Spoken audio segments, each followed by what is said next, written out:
Para ulama mengatakan salah satu model penyimpangan yang paling nampak hari ini itu adalah tasykik, membuat umat muslim ragu dengan agama dia sendiri. Contohnya tadi. Yang kedua, contoh yang kedua. Sekarang ini kan ada nggak tahu saya Pak, ini entah gimana cara berpikirnya pun saya nggak paham itu. Menyatukan antara gereja dengan masjid. Ya, apa sih sebenarnya yang mereka mau gitu sih? Yang ingin saya tanya itu apa sebenarnya yang mereka mau? Kita begitu aja bicaranya Pak. Toleransi itu sebenarnya kebablasan Pak, kebablasan. Buat terowong bawah tanah cuman untuk menemukan antara gereja dengan masjid. Itu sebenarnya kalau kita boleh berbicara itu kayak nggak ada, ngabisin anggaran aja Pak. Kalau kita boleh berbicara itu cuma ngabisin duit aja. Pertanyaannya adalah lewat atas kan bisa, ngapain harus lewat bawah gitu loh? Kan nggak perlu harus sampai ke bawah kan gitu. Itu yang menjadi persoalan yang tidak disukai oleh kafir Quraisy ketika itu adalah banyaknya tradisi-tradisi mereka yang dihapus oleh Islam. Perbudakan, tidak adanya kaya dan si miskin. Itu jelas itu. Mabuk-mabukan diharamkan, khamar diharamkan, biduan diharamkan dan lain sebagainya. Banyak pengharaman itu banyak. Jadi tidak ada kasta, tidak ada ras di situ. Dengan datangnya Islam, oh kafir Quraisy tak mau karena sudah terbiasa. Ini poin pentingnya Pak, poin pentingnya. Pembiasaan. Sesuatu yang terbiasa itu kalau ada yang merubah mesti tidak terima. Mesti tidak terima. Sama istilahnya dengan di tempat kita juga begitu. Orang yang sudah sangat-sangat sering baca Yasin setiap malam Jumat, tiba-tiba datang orang yang mengatakan haram, kafir, kan agak bertolak belakang nih gitu. Meskipun itu dunia perdebatan ikhtilaf gitu. Yang salah kan yang mewajibkan, yang tak wajib ya silahkan, yang tidak mewajibkan ya silahkan yang mau buat. Tapi persoalan itu kebiasaan, tradisi yang sudah dijalankan. Nah, ada yang tidak terima ketika digeser. Misal kita ganti tradisinya bukan Kamis malam, bukan Kamis malam Jumat, tapi kita ganti menjadi Rabu malam Kamis. Kalau Rabu malam Kamis ini dari dulu dibiasakan, maka tidak ada Kamis malam, yang ada Rabu malam. Sama istilah itu juga. Begitu juga orang kafir Quraisy sudah terbiasa dengan tahta, sudah biasa dengan tandu. Tandu itu maksudnya tempat duduk mereka singgasana yang diangkat oleh budak. Itu sudah biasa. Mereka sudah menikmati. Sudah ada perbedaan antara si kaya dan si miskin. Jadi pada saat itu konglomerasi itu jelas. Yang miskin gak mungkin kaya, yang kaya sulit untuk miskin. Nah, begitulah bahasanya. Artinya ketika itu Bapak Ibu sekalian yang berbahagia, tradisi ini sangat sulit bagi mereka jika harus dihapuskan untuk ditinggalkan. Nah, orang sekarang perbedaannya dengan dahulu itu. Orang sekarang sudah muslim tapi masih kayak jahiliyah gitu. Nah, jadi mereka lebih senang dipuji, diangkat, disanjung dan kaya. Nah, terlebih orang masyarakat Indonesia itu banyak pengen kaya instan gitu. Jadi pengennya kaya cepat gitu, tapi enggak mau proses. Sampai agama pun dijual gitu. Yang penting dapat duit. Nah, jual agama, duit dapat gitu. Kan paham Bapak Ibu maksud saya kan? Nah, ini poin penting begitu. Artinya kafir Quraisy, Yahudi, Nasrani ketika itu mereka menolak kebenaran agama. Yang terjadi pada saat itu adalah pembenaran. Nah, hari ini itu banyak istilah pembenaran bukan kebenaran. Jadi yang paling penting yang mereka ingin usung hari ini adalah bagaimana membenarkan pembenaran bukan membenarkan. Bukan mencari kebenaran tapi mencari pembenaran dari sisi yang lain. Sekarang kita lihat dari sisi berbagai macam arah sama. Nah, kita lihat dari sisi agama. Di dalam sisi agama itu banyak kelompok-kelompok yang muncul hari ini dengan model-model. Ada yang membawa kelompoknya, ada yang fanatiknya berlebihan dan lain sebagainya. Mati-matian pun mereka sesat pun tetap dia percaya kami bertabaruk dengan kiai kami. Meskipun itu sesat tetap juga. Kenapa?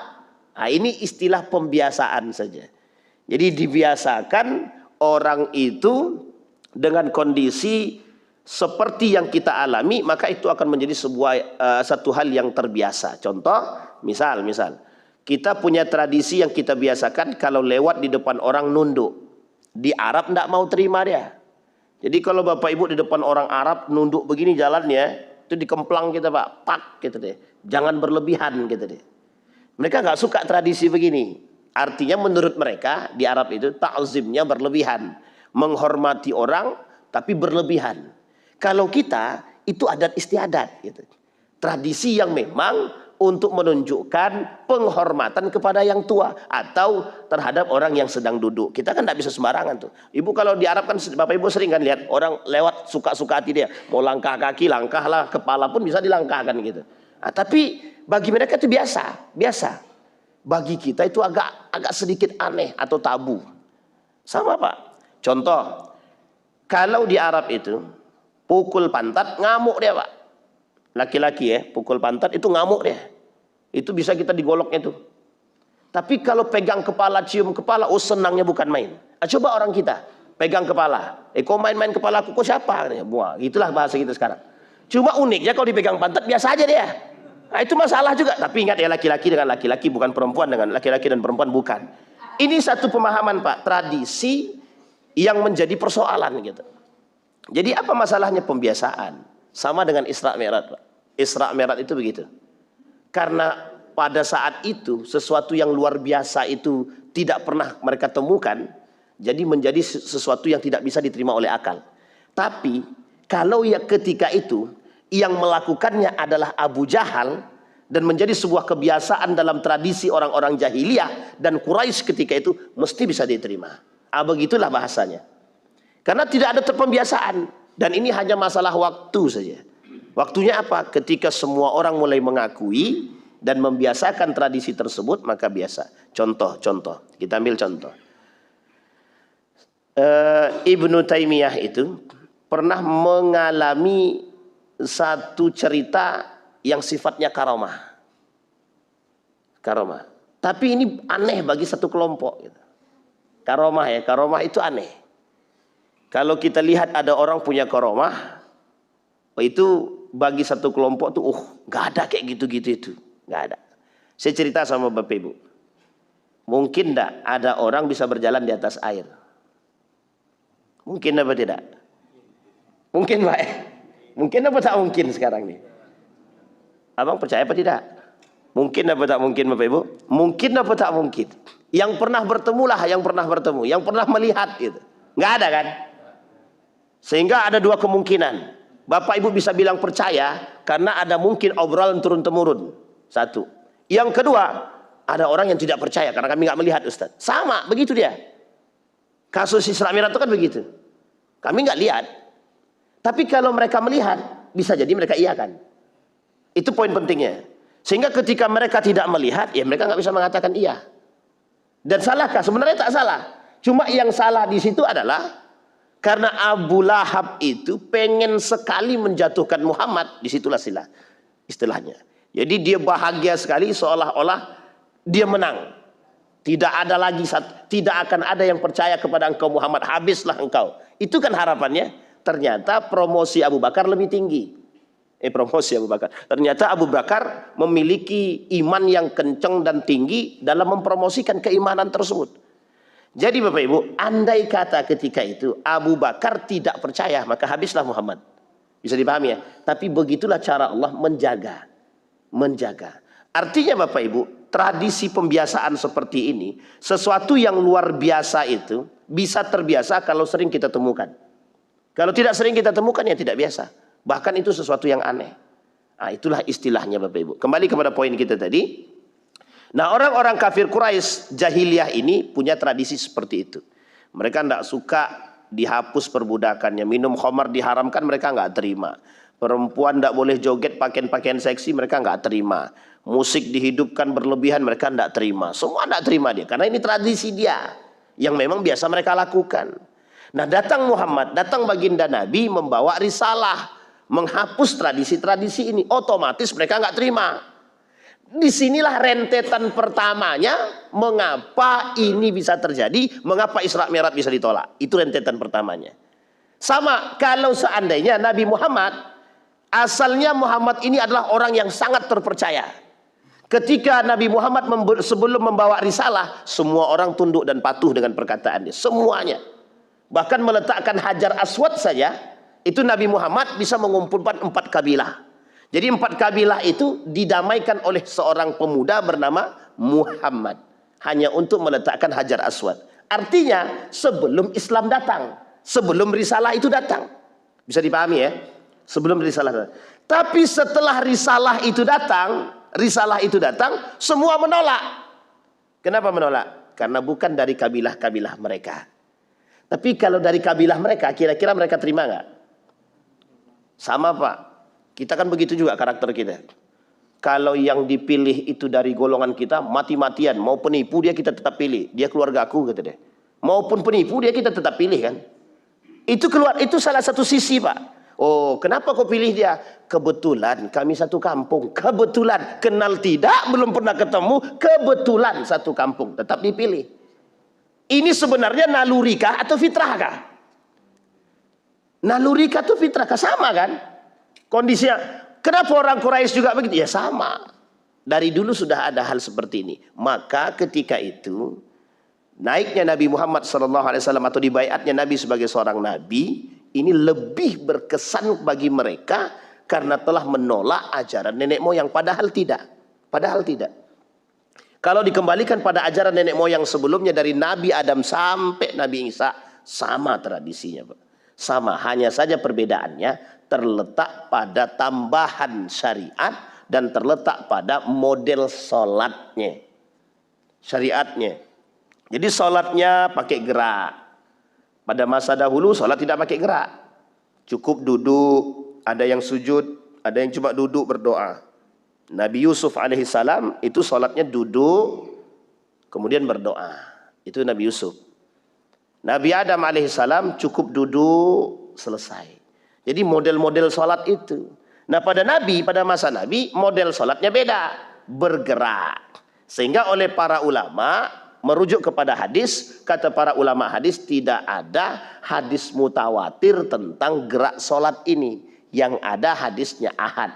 Makanya terjadi banyak perbedaan. Kata para ulama hadis. Ada yang sholatnya tangannya begini.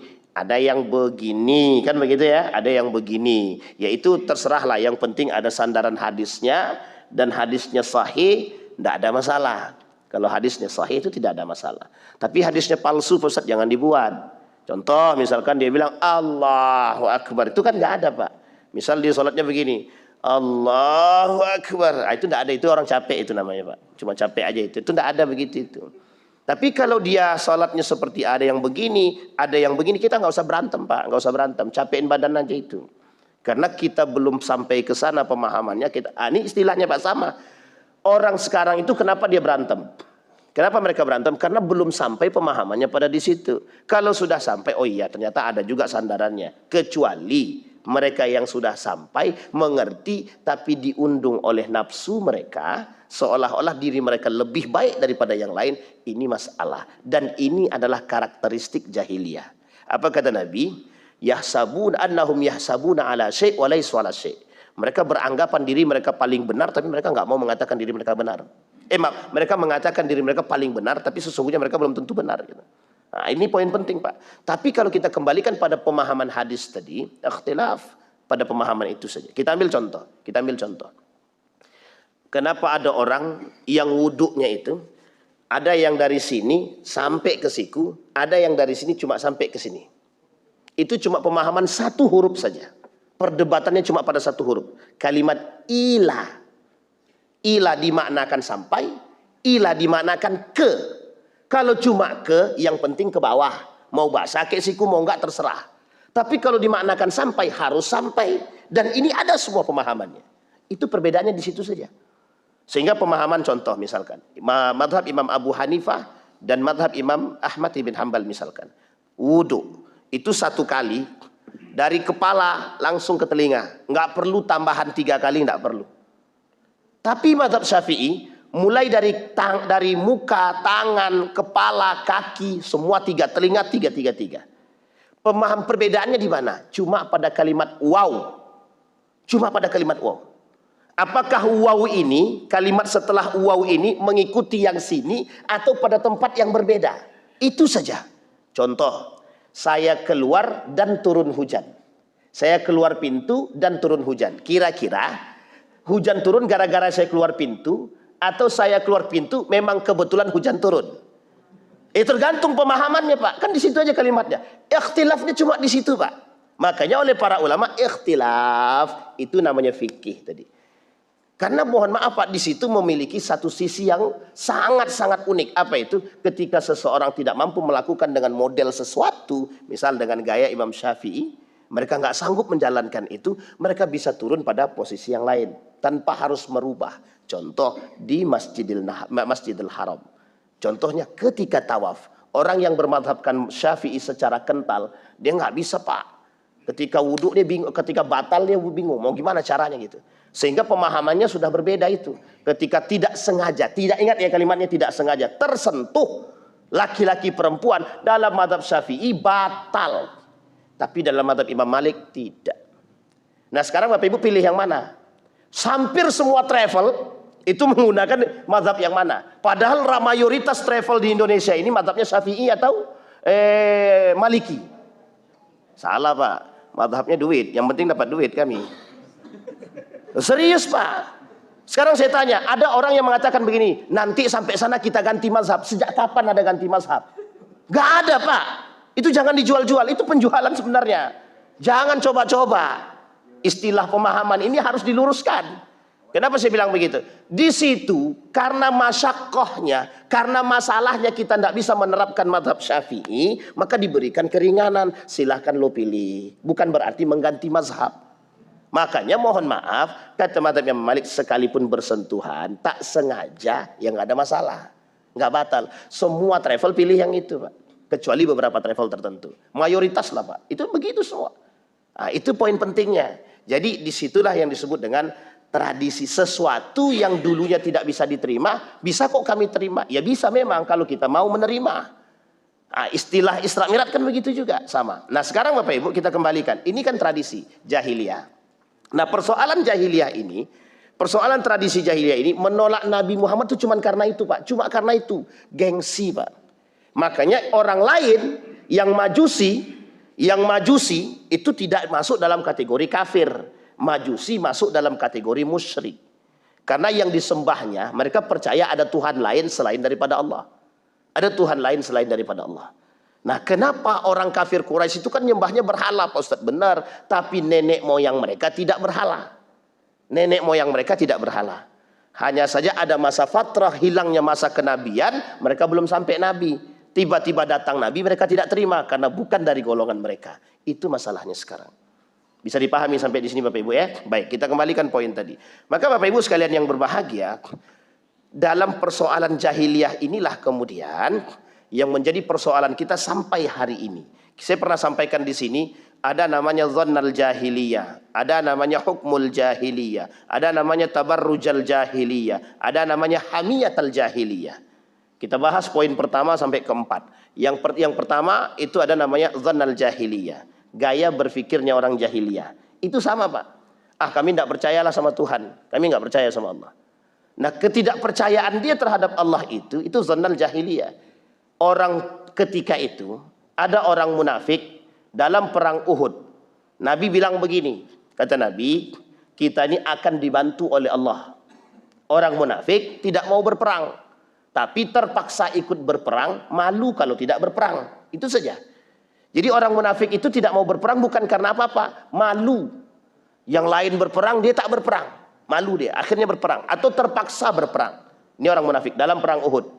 Sampai kemudian dalam perang Uhud pertama itu umat muslim menang. Nabi bilang jangan ada yang turun. Pemanah-pemanah itu yang di atas kata Nabi jangan turun. Karena Nabi sudah tahu. Nabi punya Allah yang memberikan berita. Uniknya orang munafik bilang begini.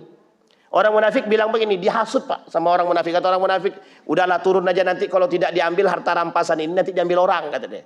Coba bayangkan. Simbol utamanya apa? Harta kan? Sama Pak. Rebutan harta saja. Persoalan harta turun semua. Yang pemanah-pemanah tadi turun semua. Ngambil itu Pak.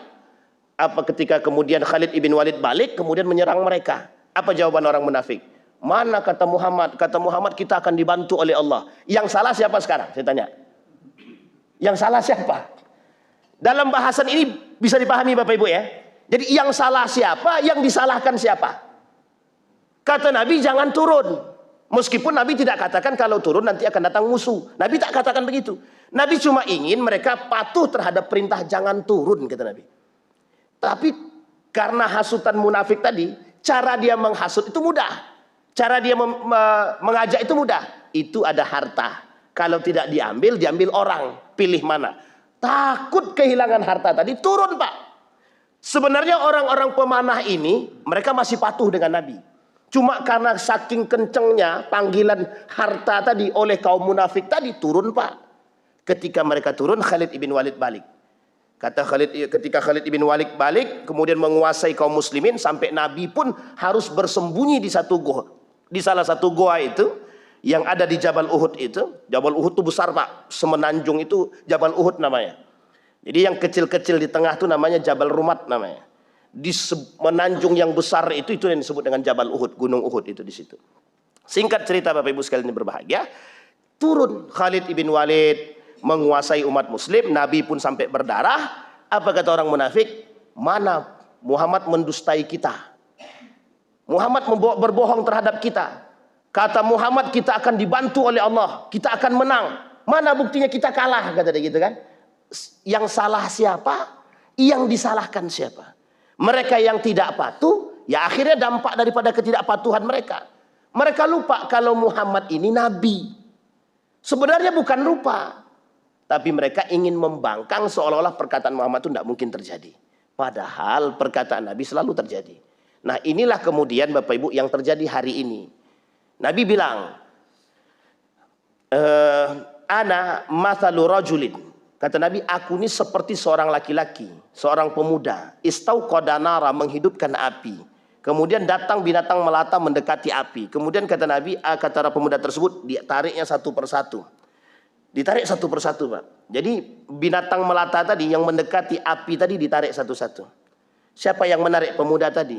Nabi bilang, itulah permisalan aku, kata Nabi, terhadap umatnya. Aku bilang, kata Nabi, jangan kalian mendekati api neraka, tapi kalian dekat juga, kata Nabi. Tapi karena di api neraka tadi, di api tadi banyak Pak yang mereka harapkan. Di situ ada harta, di situ ada wanita, di situ ada tahta, semua nampak di situ. Dan nampaknya seperti fata morgana. Dari jauh nampak harta, didekatin ternyata hanya api. Dalam bayangan itu begitu. Sehingga orang berbondong-bondong mendekati api. Bayangkan, seorang pemuda menarik satu-satu. Tapi karena saking banyaknya, ya udah silahkanlah. Tidak sanggup Nabi narik satu-satu. Istilahnya begini, kata Nabi, kelak di akhir zaman itu, kata Nabi, akan banyak orang-orang yang menyimpang daripada agama. Nabi sudah kasih tahu jalan yang benar tuh begini. Berpegang teguhlah kalian dengan Al-Quran dan Sunnah, jelas itu. Jalan kalian jelas. Kalau Nabi bilang, jangan jadikan orang kafir sebagai pemimpin, kata Allah dalam Al-Quran. Ya kita jadikan juga. Jangan jadikan orang kafir sebagai sahabat sejati, kita jadikan juga. Jangan kerjasama dengan orang kafir, musuh kita buat juga. Nah, coba bayangkan tuh. Ini unik Pak, unik sangat. Jangan kita itu terlalu dekat dengan orang kafir, juga nggak boleh. Tapi orang kafir yang memusuhi kita. Makanya istilah kafir ini, di dalam pemahaman para ulama, setidaknya, itu ada dua setidaknya. Dia meskipun ada yang beberapa yang membagi, ada yang tiga. Nah setidaknya kita bahas ada dua. Satu kafir harbi, satu kafir zimmi. Kafir harbi itu orang kafir yang memerangi kita. Kafir zimmi itu orang kafir yang berada dalam tanggungan. Contoh seperti kaum-kaum yang dulu berada di bawah tanggungan baginda Nabi Muhammad SAW sebagai seorang khalifah di Madinah. Nah di Madinah itu tidak semuanya muslim. Yang muslim itu muhajirin dan ansor dan munafik. Itu muslim. Cuma selain muslim ada lagi yang tak terima dengan model ini. Dan beberapa orang-orang munafik kafir yang menghasut dua ini, Yahudi dan Nasrani, untuk memberontak. Akhirnya mereka keluar daripada piagam Madinah. Termasuklah salah satunya munafik dari sisi muslim dan munafik dari sisi kafir. Kerjasama dia hanya untuk menyingkirkan baginda Nabi Muhammad SAW. Sekarang begitu. Mazhab fikihnya ada 4. Ada Syafi'i, ada Imam Abu Hanifah, ada Maliki, ada Imam Syafi'i, ada Imam Ahmad ibn Hanbal. Hambali, Syafi'i, Maliki, Hanafi. 4. Meskipun mazhab itu banyak, tidak 4. Mazhab itu banyak. Kalau Bapak Ibu berangkat ke Oman, itu mazhabnya beda lagi. Beda lagi mazhabnya, tidak ada yang 4 itu. Ada beda lagi nama mazhab, saya lupa itu. Kebetulan waktu itu saya di situ, kok aneh ini? Ya nggak apa-apa. Karena ada perbedaan. Mereka lebih mengusung perdamaian. Jadi tinggalkan perbedaan, yang penting kita harus tetap damai. Nah, ini dia bahasanya Pak di sana itu begitu. Nah, kembali kepada poin tadi Bapak Ibu. Jadi ketika dalam piagam Madinah mereka sudah bubar semua, ini bersatu nih Pak. Munafik orang kafir, munafiknya orang muslim bersatu. Hanya untuk menyingkirkan Nabi. Sekarang begitu. Orang sekarang begitu. Contoh, kita ambil contoh. Islam ini kan sudah benar baik-baik aja Pak. Pada masa dulu, dari dulu sampai sekarang Islam tuh baik-baik aja Pak. Ya'lu wala yu'la alaih. Di gimana pun Islam tuh nggak akan rusak Pak. Islamnya nggak rusak, kitanya yang rusak. Bisa dipahami Pak ya? Artinya Islam ini di otak-atik bagaimanapun dia nggak akan runtuh Pak. Karena ini agamanya Allah. Agamanya Allah nggak akan runtuh Pak. Yang runtuh tuh kita. Memang karena kita runtuh, jadi kita nggak. Islam itu tidak ada pengikutnya. Artinya minim pengikutnya. Kalaupun banyak pengikutnya, tapi mereka mohon maaf sinkritisme, mencampur adukkan pemahamannya. Bisa dipahami ya Bapak Ibu? Kita ambil contoh. Kita ambil contoh. Sekarang itu zaman Nabi tidak ada zaman Nabi tidak ada istilah menyatukan antara gereja dengan masjid, itu tidak ada Pak. Sejak kapan ada Nabi buat? Jangankan Nabi, pada masa Umar bin Khattab saja. Kita ambil pada masa Umar bin Khattab. Ketika Umar bin Khattab menaklukkan Palestina, ya, ada ndak Umar bin Khattab itu sholat di dalam gereja? Tidak Pak. Umar bin Khattab sholatnya di mana? Di luar. Kenapa Umar bin Khattab sholatnya di luar? Kalau sholat di dalam, nanti diratakan oleh muslim di gereja sekalian. Berubah jadi masjid. Itu logika Umar bin Khattab. Kalau seandainya Umar bin Khattab sholat di dalam gereja, besok gereja itu habis diganti jadi masjid. Kira-kira toleransi nggak tuh? Itu saking tingginya Pak toleransinya Pak. Saking tingginya toleransinya, Umar paham karakter umat muslim ini itu lagi senang jihad. Jadi kalau macam-macam dihabisin semua. Artinya ketika itu kata Umar, kalau aku sholat di situ, yakinlah kelak gereja ini hilang. Artinya dihabisi, bakal jadi tempat sholat. Akhirnya di mana Umar bin Khattab sholat? Di depan gereja. Umar bin Khattab sholat di depan gereja. Ini sholat di depan gereja nih Umar bin Khattab. Ya kan? Ketika Umar bin Khattab sholat di depan gereja, disitulah oleh para pendeta-pendeta ini pada masanya dijadikanlah masjid yang bernama Umar bin Khattab. Uniknya tidak ada terowong di situ. Tidak ada terowong tembus antara gereja dengan masjid. Tidak ada. Bisa dipahami Pak ya? Ini bahasa dalam perang pemikiran. Ada 4 metode. Jadi 4 metode penyimpangan akidah. 4 metode kerusakan gaya berpikir. 1 diantaranya taskik. Taskik itu apa? Membuat umat muslim ini ragu dengan agama dia sendiri. Kita ambil contoh. Kita ini sudah kuat dengan agama kita misalkan. Nah, bagaimana caranya biar kita ini ragu dengan agama? Caranya adalah benarkan yang salah, salahkan yang benar. Oh, itu terlalu frontal. Kalau membenarkan yang salah, menyalahkan yang benar secara langsung, itu frontal Pak. Sangat frontal. Contoh, kita bilang, oh itu hancurkan gereja itu. Frontal nggak Pak? Di negara Republik Indonesia frontal nggak? Kalau ada Bapak Ibu yang datang ke gereja langsung menghancurkan gereja, kira-kira dianggap apa itu? Yakin saya dianggap teroris itu. Mesti itu Pak. Atau intoleran. Mesti begitu. Tapi tidak begitu caranya. Caranya adalah dibuat dulu dia ragu-ragu. Kira-kira benar ndak ya? Boleh ndak ya? Kita bangun, boleh ndak ya kira-kira umat muslim pakai bajunya orang Nasrani misalkan. Boleh ndak? Kan cuma pakaian aja, dibuat ragu dulu nih. Ya, enggak apa-apa, cuma pakaian aja. Kok enggak pakaian kan enggak ada hukumnya. Bisa dipahami Bapak Ibu. Akhirnya kita pakai nih. Ketika kita pakai, tidak ada yang protes.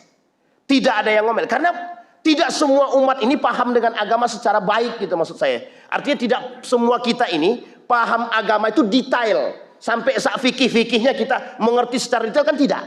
Ini logika berpikir ya Pak. Sehingga Bapak Ibu, caranya adalah dipakai dulu. Kalau ada yang protes, berarti tandanya nggak boleh. Tapi kalau tidak ada yang protes, berarti boleh. Padahal tidak ada yang protes belum tentu tidak boleh. Bisa dipahami ya? Bisa dipahami Bapak Ibu? Jadi belum tentu tidak boleh. Tapi yang terjadi itu dipakai dulu. Kalau tidak ada yang protes berarti aman. Akhirnya apa yang terjadi? Tidak banyak yang protes. Kenapa tidak banyak yang protes? Karena tidak banyak yang mengerti ilmu fikih secara jelas. Dan tidak banyak yang paham hadis Nabi secara detail. Singkat cerita dianggap biasa. Akhirnya yang terjadi apa? Biasa kok kami pakai pakaian begitu. Bisa dipahami Bapak Ibu ya? Ini poin penting Pak. Kita ambil contoh. Ada muslim, sangat muslim, banyak orang-orang muslim itu yang memasang jimat di dalam toko-toko mereka. Tapi jimatnya tidak bertuliskan la ilaha illallah atau apalah, tidak. Cuma jimatnya itu pakai model begini. Tahu Bapak Ibu ya? Ya nggak usah terlalu detail-detail betul lah kan begitu. Jadi paham Bapak? Pertanyaan saya, kira-kira pahamnya dia apa? Kalau kami pakai itu adalah keberuntungan Ustaz. Sekarang saya tanya, betulkah dalam sisi agama kita itu menjadi sebuah keberuntungan? Sekarang saya tanya, ada enggak yang protes? Enggak ada Pak. Karena kita mau protes itu kita sudah disandingkan dulu. Disandingkan dulu dengan satu undang-undang. Disandingkan dulu dengan satu pemahaman hak setiap orang. Jadi kita nggak bisa ganggu hak orang lain. Toko-toko saya, mau saya pakai gimana pun itu urusan saya. Mau saya menyimpang atau tidak itu urusan saya. Sehingga mohon maaf Pak, orang hari ini ketika ingin menasihati, maaf Pak itu syirik. Dijawab sama tukang tokonya, ini toko siapa? Toko Anda apa toko saya? Sekarang saya tanya Bapak Ibu, sudah pernah terjadi pada masa Nabi? Sudah. Ketika seorang pemuda jualan, melakukan kerusakan dalam timbangan, dia tipu orang dalam timbangan. Dijawab sama pemuda tadi, pada seorang sahabat bilang begini, ente itu sudah melakukan penipuan. Apa jawaban tukang pedagang tadi? Kata dia, jangan kau campuri urusanku. Ini urusanku, dagangan aku. Ini jahiliyah Pak pada masanya. Dagangan aku, ngapa pula kau ngatur-ngatur aku? Mau aku dapat bagaimana tuh terserah. Dijawab lagi sama pemuda tadi, di dalam Islam itu wailul lil mutaffifin. Celaka, masuk neraka. Digitukan Pak. Dia diam aja dia. Urus sajalah dirimu sendiri kata dia. Begitulah orang sekarang. Jadi mohon maaf Pak, kita tidak bisa masuk secara mendalam, tapi kita cuma bisa mengingatkan. Itu pun hanya yang paham yang mengingatkan. Itu pun kalau yang diingatkan. Ada orang paham tidak mau mengingatkan, ada orang paham diam aja. Sedikit di antara orang yang mengerti yang mau mengingatkan. Itu contohnya. Bisa dipahami Pak ya? Jelas Pak, syirik apa tak syirik? Syirik apa tak syirik? Syirik Pak, tapi kan dianggap biasa itu. Sama istilah dengan pakaian tadi. Nabi bilang dalam hadisnya. Kata Nabi di dalam hadis itu, bukan dari golongan kami, laisa minna man yalbas. Bukan dari golongan kami, dari orang-orang yang berpakaian yang tidak selayaknya berpakaian. Artinya begini, kata Nabi, kalau ada orang-orang yang berpakaian menyerupai orang-orang Nasrani, bukan dari golongan kami, kata Nabi. Ya, tapi kan kita anggap kan cuma sekedar pakaian biasa aja. Bapak Ibu lihat ketika kemarin itu ya 25 ke atas itu banyak sekali toko-toko meskipun yang punya dan muslim ada lambang-lambangnya di situ. Bahasa mereka apa? Sederhana, toleransi. Toleransi. Yang kedua hak asasi toko-toko kami apa pula Ustadz yang protes gitu. Itu yang kita tidak bisa masuk lebih dalam di situ Pak. Kalau kita masuk lebih dalam, anggaplah sampai melakukan kerusakan, di situ dibahas Pak. Di dalam agama ada, di dalam undang-undang kita kena. Namanya penjarahan, tetap salah. Sekalipun dalam agama kita hanya mengingatkan dan berhala-berhala itu harus di bumi hanguskan, tapi dalam urusan kenegaraan kita nggak bisa semena-mena. Bisa dipahami sampai di sini? Jadi sebenarnya kita ini sedang dilema. Meluruskan sesuatu yang salah, tapi kalau salah meluruskannya kita masuk penjara. Ini yang nggak bisa. Makanya istilah itu ada payungnya sekarang. Apa payungnya? Setiap orang berhak memilih agama sesuai kepercayaan. Sekarang saya tanya, Itu kira-kira benar apa salah? Benar secara undang-undang. Tapi dalam agama kita salah enggak? Salah, Pak. Contoh, ada orang bolak-balik keluar Islam. Keluar masuk, keluar masuk, keluar masuk. Kalau kita bicarakan hak asasi, yaitu hak saya, Ustaz, kami kan mau memilih agama kan bebas. Sesuka hati kami, yang penting mana sesuai kepercayaan kami. Lah kok bisa begitu? Artinya akhirnya apa? Ya keluar masuk agama. Yang pertama. Yang kedua, dalam pemahaman agama kita, orang yang murtad itu hukumnya apa? Boleh Pak kita bunuh? Boleh. Boleh dibunuh. Itu dalam agama. Tidak dalam undang-undang, saya tekanin Pak ya. Bukan dalam undang-undang. Tapi kalau dalam agama orang kafir itu boleh dibunuh. Murtad. Darahnya halal Pak. Salah satu di antara 3 yang boleh dibunuh kata Nabi. Satu adalah yang murtad, yang keluar daripada agama kafir. Apalagi mohon maaf keluar dia bertujuan untuk merusak Islam. Wah itu lebih parah lagi itu. Darahnya bukan halal lagi, halal banget kan begitu. Nah, itu terjadi Pak, terjadi. Jadi di Indonesia ini, bukan di Indonesia, di negara, di dunia ini sudah banyak yang seperti itu. Disinilah poin penting kita. Makanya bahasanya para ulama mengatakan salah satu model penyimpangan yang paling nampak hari ini itu adalah tasykik. Membuat umat muslim ragu dengan agama dia sendiri. Contohnya tadi. Yang kedua. Contoh yang kedua. Sekarang ini kan ada nggak tahu saya Pak, ini entah gimana cara berpikirnya pun saya nggak paham itu. Menyatukan antara gereja dengan masjid. Ya, apa sih sebenarnya yang mereka mau gitu sih? Yang ingin saya tanya itu apa sebenarnya yang mereka mau? Kita begitu aja bicaranya Pak. Toleransi itu sebenarnya kebablasan Pak, kebablasan. Buat terowong bawah tanah cuman untuk menemukan antara gereja dengan masjid. Itu sebenarnya kalau kita boleh berbicara itu kayak nggak ada ngabisin anggaran aja Pak. Kalau kita boleh berbicara itu cuma ngabisin duit aja. Pertanyaannya adalah lewat atas kan bisa, ngapain harus lewat bawah gitu loh. Ya kan nggak perlu harus sampai ke bawah kan gitu. Itu satu. Yang kedua, ngapain gitu loh. Yang ketiga, justru orang suzon. Justru orang suzon. Nah, nanti kan yang disalahkan kalau kita suzon kan kita, ya harusnya maka jangan suzon gitu. Kita juga yang disalahin. Padahal yang menimbulkan suzon itu siapa? Sekarang ada yang kedua. Contoh yang lain. Bapak Ibu tahu KUHP ya? KUHP. Tentang KUHP, tentang siri dan poligami. Ini juga termasuk Pak salah satu poin yang harus kita hati-hatikan. Yang berbicara tentang agama itu harusnya yang pakar agama. Bukan yang tidak pakar agama. Poligami, nikah siri itu masuk dalam ranah agama. Lebih tepatnya dalam urusan fikih. Lebih tepatnya dalam urusan muamalah. Yang harusnya berbuat dan berbicara dan berfatwa adalah Majelis Ulama Indonesia. Ini poin penting. Nah, tapi salah satunya begitu. Kemudian contoh yang lain. Nikah beda agama. Kita bilang haram, Al-Quran bilang haram, mereka bilang halal gitu. Boleh, tak ada masalah gitu. Nah, kembali kepada pemahaman tadi, kata orang liberal, kafir itu sekarang tidak ada. Tapi kata mereka, itu kan diperuntukkan ahlul kitab. Jadi sekarang kafir tak ada, ahlul kitab tak ada. Berarti boleh-boleh saja nikah. Pemahaman kebaliknya Pak. Jadi mafhumul mukhalafahnya begitu bagi mereka. Cara memahaminya mereka cari dengan cara yang lain. Islam melarang nikah beda agama. Tapi dalam Al-Quran itu disebut, satu ahlul kitab, yang kedua kafir. Sekarang menurut mereka orang kafir itu tidak ada, ahlul kitab tidak ada. Kalau ahlul kitab tidak ada, orang kafir tidak ada, berarti boleh dong nikah beda agama. Paham sampai di sini Pak ya? Kira-kira makin ragu apa tak ragu kita debatnya? Satu. Yang kedua kita kembalikan. Kalaupun ahlul kitab sekarang itu ada, diartikanlah ahlul kitab itu yang paham kitab. Kita anggap sekarang Injil. Ada nggak orang yang paham Injil sekarang? Banyak enggak perempuan-perempuan yang mengerti Injil? Banyak. Berarti boleh dia menikah dengan perempuan yang mengerti Injil. Kenapa? Yang disebut dengan ahlul kitab di situ adalah yang paham kitab. Nah, yang paham kitab itu yang mengerti isi kitab. Yang mengerti isi kitab itu yang mengamalkan isi kitab. Berarti kalaupun dia non-muslim, dia paham Injil, dia perempuan, dia boleh dinikahi.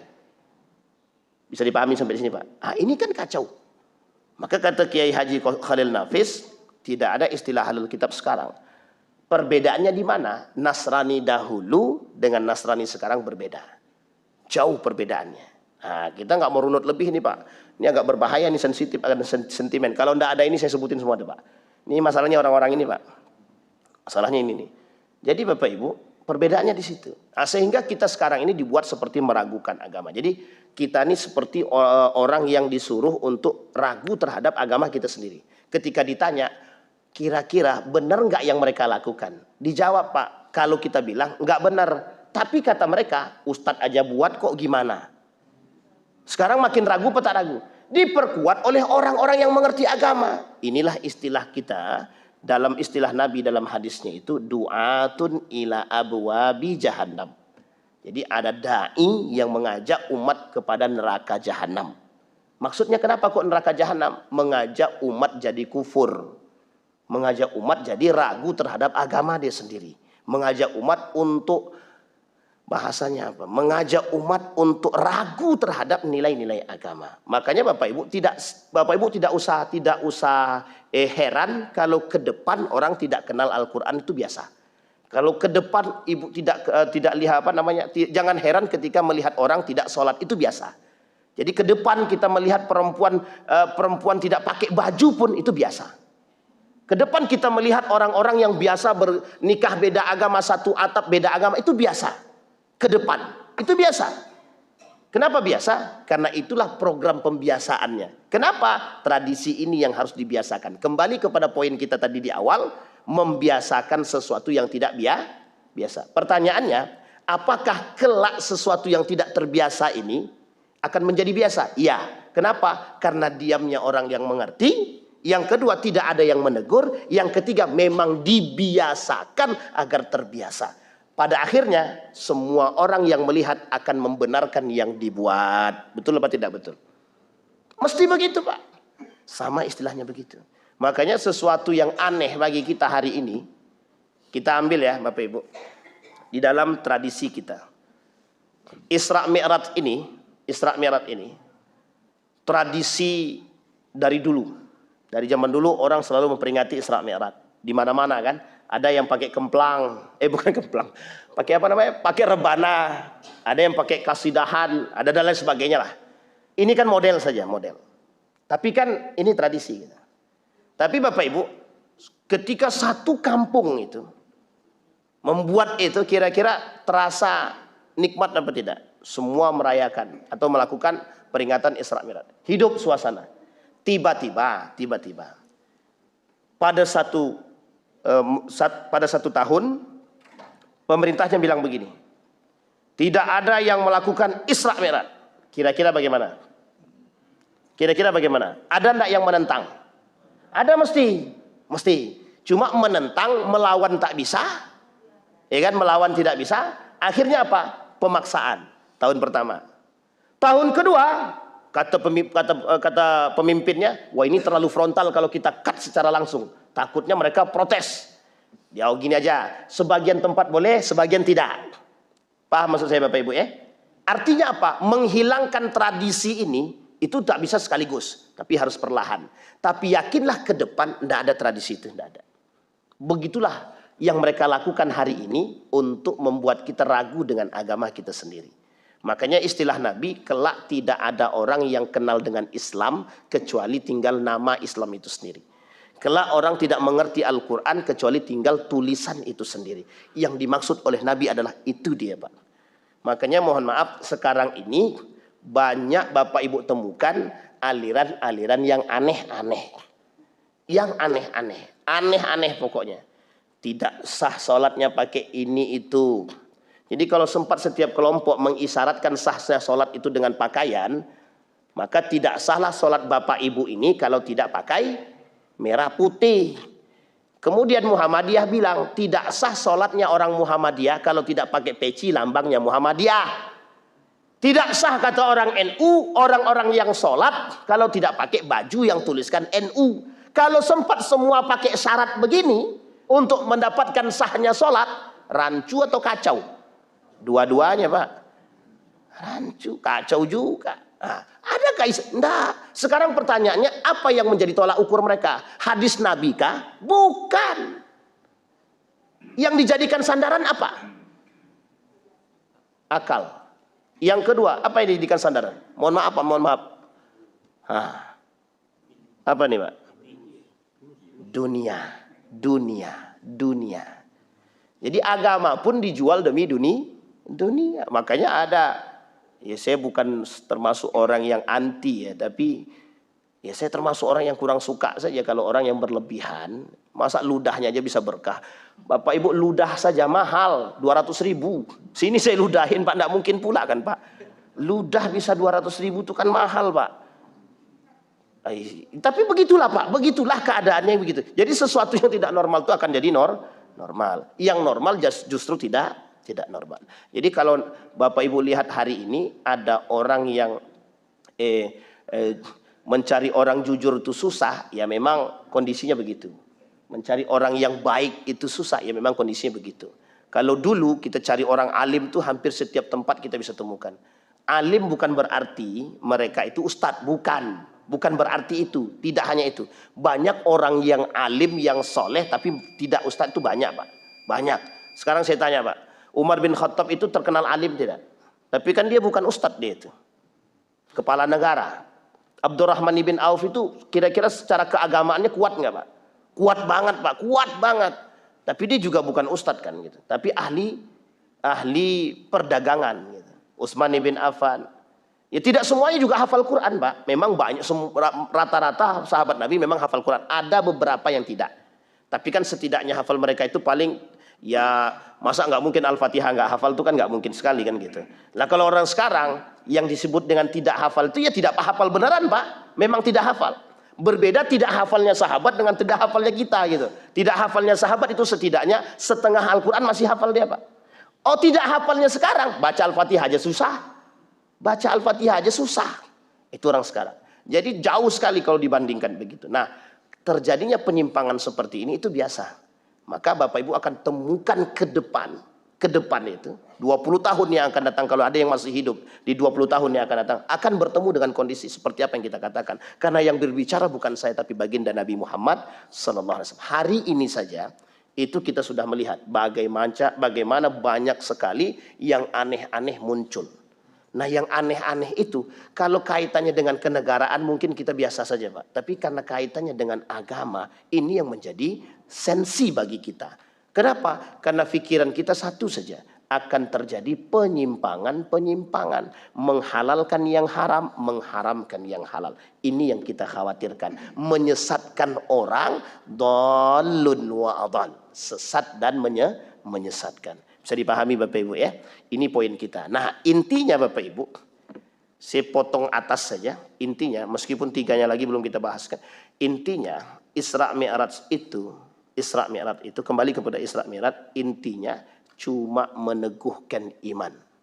Jadi membuat orang, makanya Bapak Ibu mohon maaf, saya termasuk orang yang mengatakan bahwa Isra Mi'raj itu sangat penting untuk diingatkan. Kenapa? Momen keimanan yang sangat langka karena dia menembus sesuatu yang luar biasa. Sesuatu yang biasa saja bisa dihabisi, apalagi yang luar biasa yang tidak pernah diterima oleh akal yang dalam akal yang sifatnya normal. Maka Bapak Ibu kuncinya promosi Abu Bakar terhadap keimanan dia itu adalah kunci terbaik, menunjukkan ini loh hakikatul iman, inilah yang sebenarnya iman. Dan Abu Bakar katakan, sekarang saja orang banyak yang tidak percaya dengan Islam, apalagi nanti ke depan. Bisa dipahami Bapak Ibu ya, ilustrasi hari ini terbukti Muslim banyak yang suka dengan nilai Islam itu sedikit. Muslim banyak yang tidak sholat itu ya banyak juga. Muslim tapi tak sholat dia. Makanya kalau kita bilang, oh kafir kau tak boleh pula. Kalau boleh Pak kita bilang Pak, kafir nggak usah sholat ente. Tapi nggak boleh Pak, nggak boleh. Kita bilang orang kafir itu nggak boleh. Mengkafirkan orang yang tidak kafir itu nggak boleh.